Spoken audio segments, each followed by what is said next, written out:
Сәлеметсің бе? Биылғы оқу жылы құтты болсын. Жаңа оқу жылында сізге тек сәттілік тілеймін. Биылғы оқу жылында сізге тағы да бір жаңа пән, химия пәні қосылады. Мен химия пәнінің мұғалімі Қайырқұлова Айнұр Сағитжанқызы. Сабақтың тақырыбы химия пәні және бірінші практикалық жұмыс, қауіпсіздік техника ережелерімен және зертханалық құрал жабдықтармен танысу. Сабақтың мақсаты. Бүгінгі сабақта сенің үйренетінің. Химия ғылымы нені оқытатынын білесің. Химия ғылымының міндеті мен маңызын түсінесің. Химиялық лабораторияда және кабинетте жұмыс жүргізу кезіндегі қауіпсіздік техникасының ережелерімен танысасың. Химия күрделі ғылым. Оны зейінмен оқып үйрену керек. Сондықтан сіз ең алдымен химиядан алған біліміңізге негіз болатын маңызды заңдар мен химиялық ұғымдарды игеруге тиіссіз. Айналамызға көз жүгіртетін болсақ, кез келген бізді қоршаған ортадағы заттарға химиялық сипаттама беруімізге болады. Қарапайым суды алатын болсақ, су тіршілік көзі. Суды химиялық тұрғыдан сипаттайтын болсақ, яғни ол сутектің 2 атомынан және оттектің 1 атомынан тұрады деп айтуға болады. Біздің күнделікті қолданып отырған тағамымыз, ойыншықтар, тұрмыстық заттар, терезе, пластиктер, сонымен қатар адам ағзасының өзі де химиялық элементтерден құралады. Химия табиғаттың құпия сырларын, бүкіл әлемдегі заттардың құрамы мен құрылысын, олардың бір-біріне айналуын зерттейтін жаратылыстану ғылымдарының бірі. Енді химия ғылымының маңызы мен міндетіне тоқталып өтсем, синтетикалық материалдарды, дәрі-дәрмектерді, тыңайтқыштарды, мұнай өнімдерін, тас көмір, газ, отын, түрлі кендерді пайдаланбай, 7 миллиардқа жуық дүниежүзі халқын тамақтандыру, ауру сырқаудан сақтау, киіндіру, суықтан қорғау мүмкін болмас еді.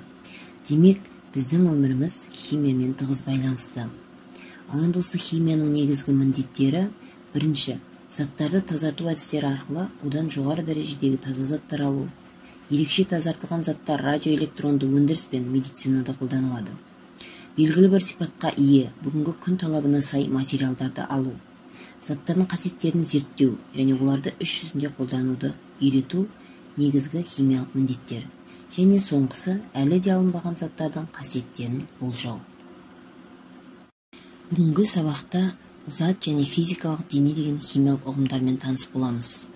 Айналамызға көз жүгіртсек, бізді көптеген денелер қоршап тұрғанын байқаймыз. Өлшемі мен пішіні бойынша ажыратылатын бұл денелерді физикалық денелер деп атаймыз. Ал осы денелерді құраушылар заттар болып табылады. Демек, бір заттан бірнеше физикалық денелер түзіледі. Бір дене бірнеше заттан жасалады. Мысалы, мына сурет бойынша қарап отырсаңыздар, үй жиһаздары ағаштан жасалып тұр, сонымен қатар ыдыс-аяқтар ағаштан жасалып тұр. Енді сіздерге сұрақ. Бұл жерде қайсысы дене болып табылады, қайсысы зат болып табылады? Дұрыс. Демек, ағаш бұл бізде зат, ал ағаштан жасалған үй жиһаздары, ыдыс-аяқтар бұл денелер болып табылады. Енді өзіңізді тексеріп көріңіз. Төмендегі тізімнен заттар мен денелерді бөліп жазу керек. Мыс тиын, шыны, темір, қайшы, темір қасық, түйреуіш, алтын, әшекей бұйымдар. Оның ішінде қайсысы заттар болып табылады, қайсысы денелер болып табылады? Ал ойланыңыз.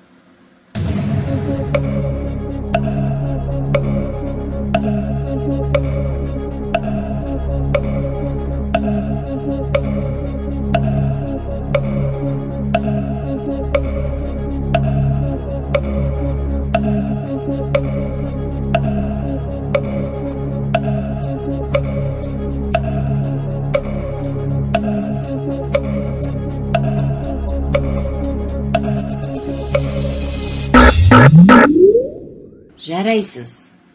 Демек, заттарға шыны, темір, алтын жататын болса, денелер мыс тиын, қайшы, темір қасық, түйреуіш және әшекей бұйымдар жатады. Сонымен зат және дене деген ұғымды ажырата білдік. Енді заттардың қасиеттеріне тоқталып өтсек. Заттардың бір-бірінен айырмашылығын немесе өзара ұқсастығын көрсететін белгілері олардың қасиеттері деп аталады. Заттардың физикалық және химиялық қасиеттері болады.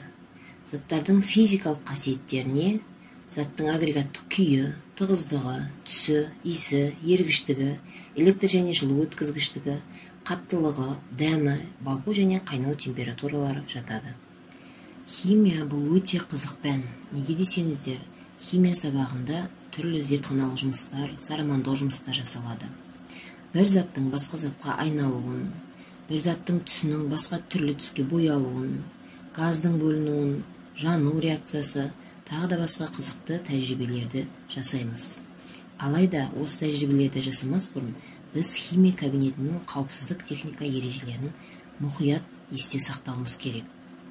Химия кабинетіндегі қауіпсіздік техникасы ережелерін мына бейнебаяннан көре аласыздар.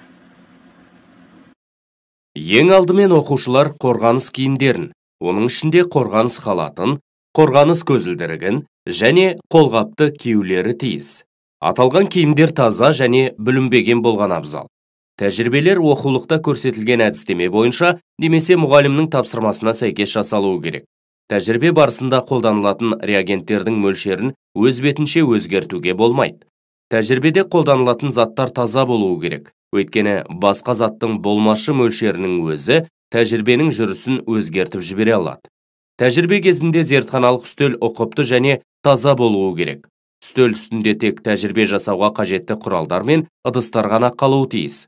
Егер тәжірибе барысында улы немесе зиянды газдар, бу әлде шаң бөлінетін болса, тәжірибені тартпа шкафта жүргізу қажет.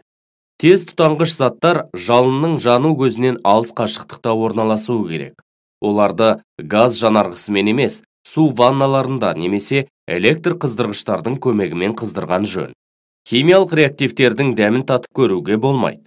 Улы заттардың өте аз мөлшерінің өзі денсаулыққа зиян келтіруі мүмкін. Химиялық зертханада тамақтануға не сусын ішуге болмайды. Өйткені бұл зиянды заттарды жұту қаупін арттырады. Үйге тапсырма. Сабағымыз аяқталды. Қош сау болыңыз.